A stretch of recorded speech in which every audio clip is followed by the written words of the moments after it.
What's poppin', everybody? It's Christian Oates, aka Honeybunch, here for Munch with Honeybunch. I'm in my garage. I decided to go to a different location for this. Today's episode is with Toasted. I recorded this past Friday, and it's coming out on Monday, so I decided to push it forward. Normally, I let it simmer a little bit, but I decided I wanted to get this one out now because it was a great one, great conversation. Around 27 minutes for the whole thing. And it was crazy for me, or if you know the 2K community, I'm sure you know Toasted. He's responsible for a lot of the artwork and everything for thumbnails and different people. And I'm just glad to be able to give him some exposure for people that might not know the behind the scenes work and what he does, who he is, how he balances everything. Because he's a full-time college student also, and making these artwork for people. In the interview, it was just crazy because he was talking about different moments, like, oh, a memorable thumbnail was for Agent for this video. And I was like, I think you can see my facial expressions if I included it. I was just like, oh, I remember that. Like, I remember that video. I remember da-da-da. And it's just crazy. And then even for MMG, the work that he did with him, I was like, yeah, I remember that. Because he posted about making the thumbnails for that, for Wheel of Mud, and then the first Wheel of Mud for this year. Don't worry about it.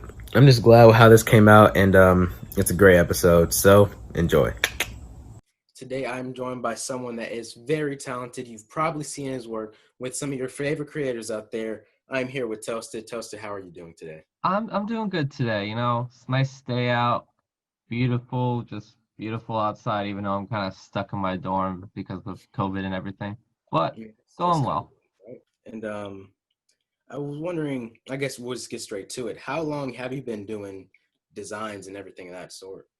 Okay, let's see. It's September. So I think like July, I started doing stuff around July 2016 because I met DSB, who I guess he's an OG in this community. Uh, and I met him online, and we had a little thing with a few of us called Mod Squad, which eventually turned into Choke Industries. So I started doing graphic design stuff from there, and then around, I guess, December is when everything started kind of like picking up. So like December 2016, I picked up Six Rings of Steel back when he was smaller. I picked up Agent back when he had like 150,000.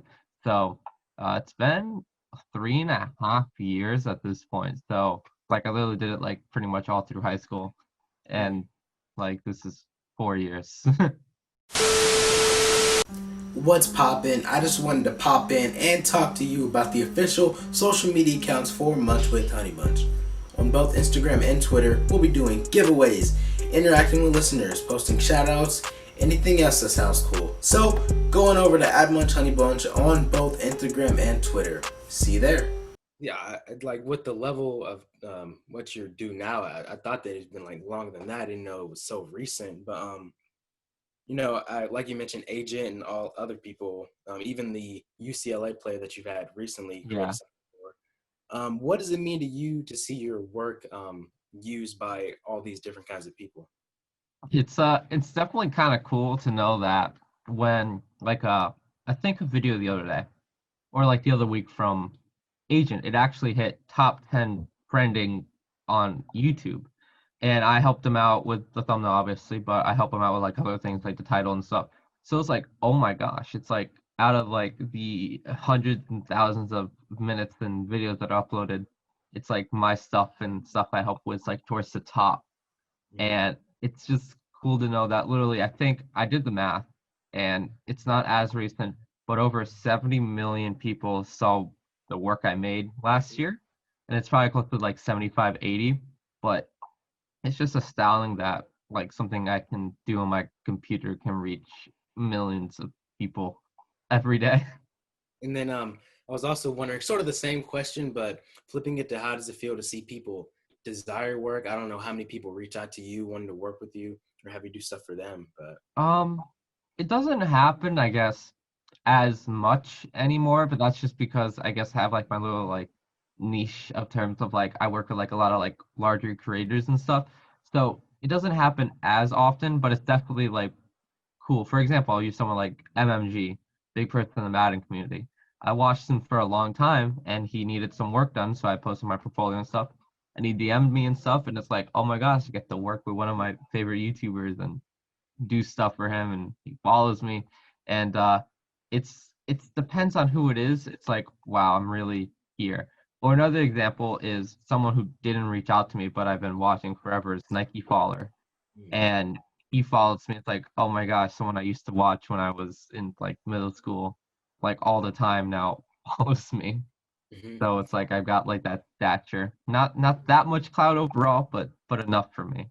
Yeah, because I mentioned like, or I've noticed, that normally the behind the scenes stuff, sort of like thumbnails, titles, everything like that, doesn't go too noticed. But based off of like the people that follow you, just looking off of that, I'm like, oh Yeah, wow. yeah. I guess the it's not the biggest secret in doing video content, but like your thumbnail is like as important as your title.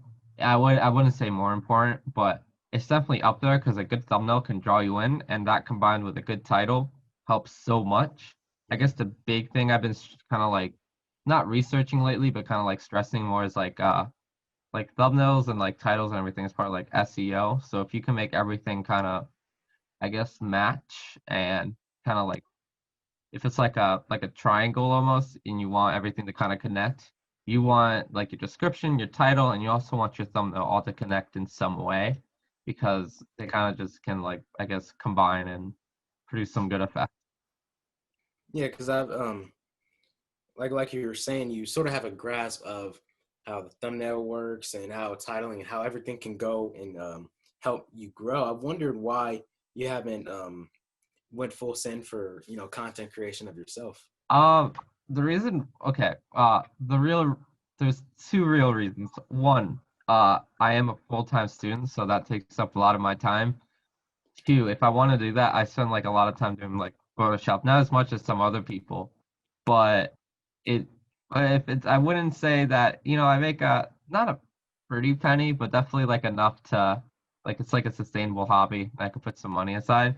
So it's like one of those things where I can't like, if I want to do like content creation kind of like more full time, I have to like drop most of the stuff I do, and it's really hard to like do it. But I do stuff on the side just for fun and honestly, like the stuff I'm doing right now, I'm kind of happy with everything. And I guess the biggest secret, well, not a big secret, I kind of post about it. It's like I don't really want to do this when I grow up. This is like fun to do, but I already kind of have my mindset at like my field and stuff, so it's just kind of like a fun ride. Yeah, and I want to transition into that. I know that I saw a post about physics and data science, and that's Yeah. what you're in college for. If you could describe that, because I know STEM in general, but not too into that. So, I guess I'll start with describing physics first. Um, I'm just going for like a straight physics degree. So with I guess I'll use like an engineering degree, like a mechanical engineering degree, for example. Basically, that's like an applied physics degree to where you learn about how the world works, how different materials work, how like if I like drop like I've like this stylus on my desk, if I drop this stylus, what is its speed and what is the force on impact? So physics is basically the theoretical, like if I have this particle in the air and I apply a force of X amount of strength to it, how far will it travel? But then I provide like a resistance to it. So it's all the theoretical stuff, how the world works. On the other hand, data science is basically if I have a bunch of like YouTube stats and I kind of like mess with it a little bit with some of like aging stuff and I want to look and see if I have like 52K21 videos and 52K20 videos, and of those, each I posted 10 jump shot videos for each of them. I want to see how well a 2K21 jump shot video compares to a 2K20 jump shot video, or how a specific video compares to overall. It's basically applied stats with like coding and stuff to see if you can find a connection that wasn't there before, and then if you can take that connection and apply it to a more broader, I guess, facet of like a company or a channel or what you do.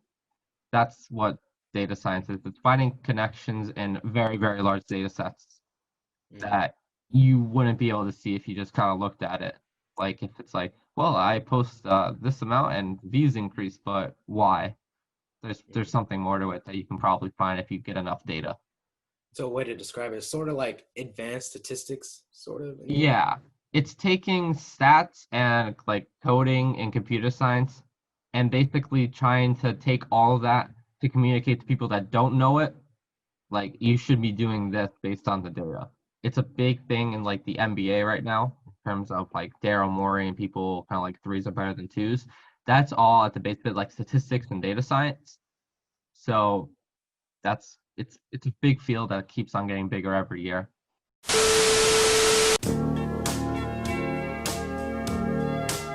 Oh, hey. Oh, don't mind me. I was just listening to some of the music that you can hear on the podcast. It is made by my bestest friend in the whole wide world, Levi. His music is amazing, and you can check him out on SoundCloud. That is Lovi. If you want it to be easier, you can check the description of this YouTube video or in the overall podcast description wherever you're listening. He is brilliant, his music is amazing, and he definitely needs more attention. And now, back to the conversation. Mhm. Yeah, I've seen STEM grow so much, and yeah, I'm glad you're going into physics. I know last year that was a nightmare for me, but what's your process for balancing your schedule with doing the actual work part and then balancing college? I will say it's very hectic right now, considering the fact that I have taken classes that each have a lot of work with them. So I'm just like overloaded on that. So I kind of know what I can handle in terms of uh like graphic design side. And I kind of expect some people to like hit me up every day. So I have like some daily clients and I have some people that hit me up occasionally and I have then some people that like I know they will hit me up today even if they haven't yet. So I can kind of plan everything around that because I've been, I guess I've been doing this for so long that because of it, after you do something for a long time, you can kind of like streamline the process. So I've gotten a lot quicker at doing stuff and keeping the quality the same, or sometimes even better, because I know how to like cut out people quick. I can reuse some other things. So I've gotten more efficient with using my time, but have also like I know what I can handle without trying to like just overwork myself to the brink of death. Yeah. I mean, I think that's the good thing about it is like it's sort of you can say no. I know you might not in certain situations, but it's like you can choose what you want to do. Yeah. That's you want to take on. Are classes only online for you right now? I have one in-person class that has a lab online. I have two online classes and then one kind of like split class where we go for like half the time or and a third of lab. So it's definitely it's interesting. Well, I And don't tuition. even know how much longer we're actually going to be here because the local college that's not that far from here it has a COVID outbreak right now. So it's remains to be seen if that spreads to here. And tuition didn't change either with things being Uh, virtual. Actually, I paid less for school this year, but that's just because of like I got a better Pell Grant and stuff, so that's like nothing I could control. Hmm. But I won't complain. I mean, hopefully doesn't reach your school and everything. Yeah, I think with what their skills that you have now, you might even be able to merge that with physics work or data science work. And I think, you never know what can help and make yeah, yourself brand better. yeah. I guess in terms of like the future, if I could do something kind of like in like basketball or like the NBA, or doing something kind of like with content creation, applying what I have, that would be fun. But I guess I just have to like find the internships first, and I'm just trying to go for some other things. And I have I have like my next summer kind of briefly planned out in terms of like I want to try to get an internship somewhere where there's like I guess a big city, kind of like the big city, try it out. But I I don't plan very far in the future besides that, so I kind of just take see what happens because I don't want to set anything in stone too much besides like my major, and that's Yeah, kind of I stinks. get that mindset. You got to take this one day at a time, right? Yeah. Um, as far as everything you've done so far, what do you think has been your most popular piece of content, I guess, numbers wise? Um, let's see. Most popular. let's see, most popular piece of content I've done. I don't know the question because I I think at this point I've created over like 1,000 thumbnails. So I guess after like that many, it just kind of tries to like merge and Yeah. stuff. So I don't know how popular.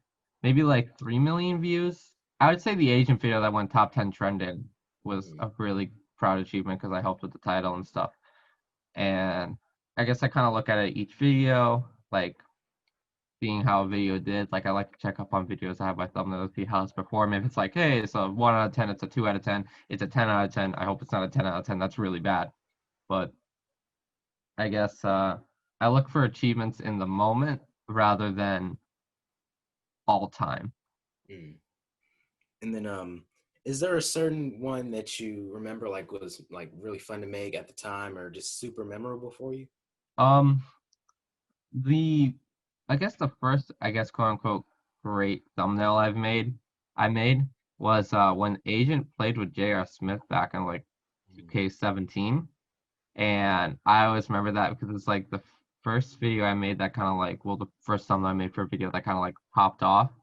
mhm. And it was just a really nice looking thumbnail. I think I had like J.R. Smith and I had like some like segues in the background because it was back when he was writing those all the time. And I think I made like two thumbnails for that because he did a follow-up video. But I guess I was like, yeah, that thumbnail. And then, I guess sort of transferring it over to 2K with the shop meter for 2K21. I remember seeing it was just overall funny, the whole situation with the trailer, and you understood how the new shop meter worked and, made an explanation graphic. And people didn't take it probably the way you wanted it to, right? Well, people did take it the way I wanted, and it kind of like, I guess that graphic like it blew up. It was all over like TikTok. It was all over Instagram. It was all over Twitter. It was posted by various like 2K Insider and stuff, 2K Intel. Like everyone was posting it because like I guess like 2K Insider like follows me because I usually provide like at least like useful graphics or just like if I see something like, oh, this is happening, or like, oh, this is Yeah. new shot meter, I can blow it up. But what happened is people thought I made it, which is not true. I'm a 19-year-old college student. I am not a 2K dev. So I was hit up constantly like, why did you make this? Why did you make this? Who made this? Did you make this? Like in the comments and DMs, it's like, geez, I'm not a dev. So I decided to run with it for like an afternoon, and that was fun. Or I will like, if someone DMs me about it now, I'll just be like, well, as a 2K dev, my job is to make your life the worst experience possible in this game. So I had to make the shot meter as bad as possible. So I guess it's kind of a joke now. Like even like Michael Inkrock, who I think does like community relations at 2K, even was like, welcome to the club. And it's like, thanks. Oh, not Michael, Mitchell, my bad. Mitchell. He was like, welcome to the club. I'm like, thanks, Mitchell. Recently you were followed by 2K on Twitter. Yeah. And Um, it was pretty cool. I guess I turned into I ran a poll route a while back that only about a third of people that actually follow me because of my designs. I don't really post that many designs anymore, and more or less I kind of just like shit post and stuff and I guess have fun on the timeline. So I kind of just turned it out the point of like 2K not following me until like a little bit of like a grudge or like I'll post like a sad graphic like I posted the night that they followed me before. It's like, well, I guess 2K won't follow me tonight, and I posted like the end of like Curb Your Enthusiasm, or I did with like the previous night with like the Popeyes meme with like the woman sitting outside like all like tired and stuff. I was like, I really thought 2K was gonna follow me, and they didn't. And then the one I posted before was kind of like I saw some tweets beforehand about the angle someone took and I was like, okay, I'll try this and I'll see what happens. And I'm laying in bed. It's like 2 a.m. I look down at my phone and I look on Twitter. It's like, oh, this is blown up. And then I see 2K replied to it. And it's like, your bio, are you ready to be friends? Because what I did is in my bio, I put, even though NBA 2K won't follow me, it doesn't mean you shouldn't. It kind of backfired. I lost followers because of it, jokingly. But I changed the bio, and now they follow me, and I'm trying to campaign for like my other creator friends to get followed by them because at the end of the day, I'm just a low clout graphic designer, while there's people with hundreds of thousands of subscribers who aren't followed by 2K yet. I mean, I think that is a monumental moment for the community in a way because it Yeah, shows that like they'll show that they're cool and like appreciate the designers, maybe the editors, and more yeah, like not part of the mainstream scene. yeah. I guess it's more of like connections though, because at the end of the day, if you don't have like the connections with someone in order to like get that, like you probably won't. It's kind of like with logos, like they give logos to people that are good with 2K, that have the connections with 2K, that will maybe like sign a contract one day or already signed a contract. And kind of like why Agent doesn't have a logo because he doesn't want to sign the contract and everything, because it's like a promotional contract where like with any other game, like Twitch streamers and stuff, like they'll sign like a contract to like promote a game and stuff. Same sort of thing. But if you don't keep up the connections, like wink wink nudge nudge, I really like 2K, you Yeah. probably wouldn't get like the logo or followed or anything. Do you think the next thing you might as well go for is a logo in game, like just because? Mhm. No, I don't. It's not that I don't play 2K enough, but I kind of just suck at it right now, and just grinding my badges and stuff. Plus, I think there's more people that are deserving of a logo than me, and I kind of feel bad if someone with 260 subscribers on YouTube and 3,900 followers on Twitter got it before someone with hundreds of thousands of subscribers on YouTube. Even like 50,000, like it's not my place right now, and maybe one day, but not right now. You're just like, I'm not worrying about it right now. Yeah, I don't care. It's just a small PNG that's over your head. I get Yeah. two games in Park, and I don't even play Park that much. Um, I guess we'll send it to the next section of the show, Munch Time with rapid fire questions. What would you consider your biggest goal to be for 2K21? I know you measured Uh, game by game. yeah. Uh, I would say I want to get 100 million views on thumbnails. I came really, really close last year, and I think I can hit it this year. And I also just want to do some streaming. Probably like I want to hit like 1,000 subscribers on YouTube. I think I could do it. So like 1,000 subs and 100 million views. That sounds completely wrong out of context, but luckily I provided context. Yeah. The thing is, I saw Double in the next one from your guy CSB. I'm a big fan of him. His question: what utensil do you use for mac and cheese? Oh, I use a spoon, and he uses a fork, and this is yeah. Honestly, I picked spoon just because like that was just the way it was and everything. Like when everything started long, long ago, and then Kevin decided to expand it, so it's actually like a thing in like MLB and like NHL Twitter now, which is wild to think about. But I'm a founding pioneer of that. But I use either. It kind of depends on the mac and cheese, but honestly, a spoon's just better like most of the time. See, now I gotta delete the interview or something. I didn't know you could say spoon and fly. Next one. What is your favorite holiday? um, I don't know. Maybe let's see. I guess Christmas is kind of cool. I get to see some family. I go over to my uncle's usually, get some free gifts. So I guess I'll say Christmas. But I'm not like a big like holiday person, I'd say. Yeah, Christmas is taking its time though. I'm taking Yeah. too long. Um, who was your pick for the finals this year? Uh, I think I posted a bracket, and I think I picked the Lakers. Yeah, Hmm. Lakers. I picked the Heat and Lakers in the finals. So I think everything Hmm. right now is right on my bracket besides picking OKC over Houston in the first round. So OKC probably should have won that game if they knew, if like they didn't push Shai Gilgeous-Alexander out of bounds. But I think Celtics versus seed in the conference finals for the Eastern Conference, Lakers Clippers. Lakers seed advance, and then the Lakers beat the Heat. So Lakers. And how Yeah, many? I don't know. Hmm. I was hoping the Thunder would slip by in that game seven, but Yeah.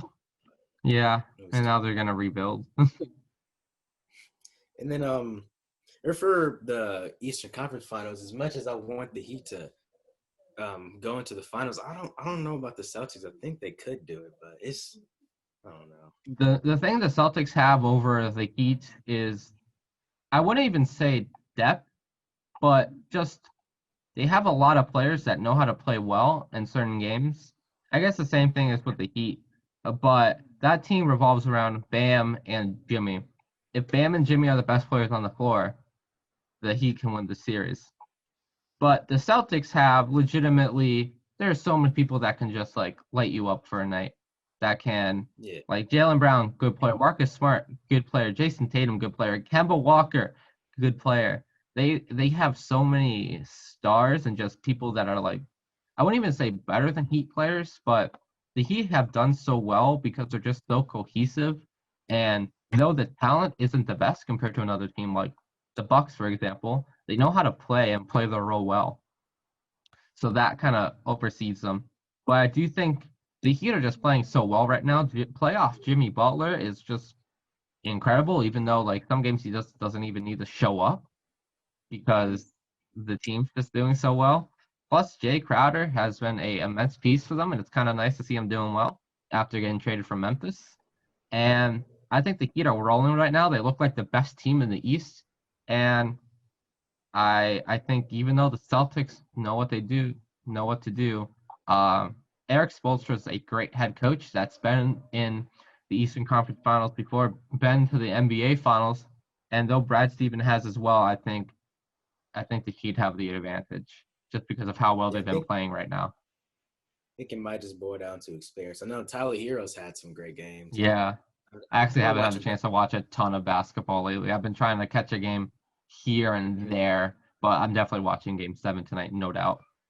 Yeah, and then the question to cap this one off: Xbox Series X or the PlayStation 5? I guess right now I'm penciling in the PS5, but I guess it depends on what my like friends want to get because the Series S being $300 and also being $25 a month, and the Series X being, I guess, a good price as well, and it's probably gonna be more available. I think Xbox is definitely the better bargain, the next coming generation, but I think a lot of people are still gonna go PlayStation, and I probably will too, just because that's probably what all my friends are doing. And then, I went from 360 to PS4, and it's so Yeah, hard for me to think about going back to Xbox, but I don't know. Spider-Man is one of the main reasons keeping me for yeah. PS5. I might have to, but like I dropped money on 2K and like I don't want to drop money on 2K again if I don't have Yeah. to.